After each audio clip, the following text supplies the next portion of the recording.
আমি আপনাদের একটা অভিজ্ঞতা শেয়ার করার জন্য আসলে ভিডিওটা করলাম। সেটা হচ্ছে আমি ব্যাংকে গিয়েছিলাম টাকা তুলতে, ব্যাংক থেকে ফিরছিলাম।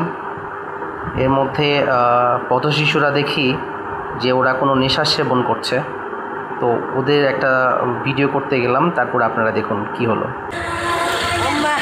ভিডিও গাড়ি আমার দেখি তো বের করো না।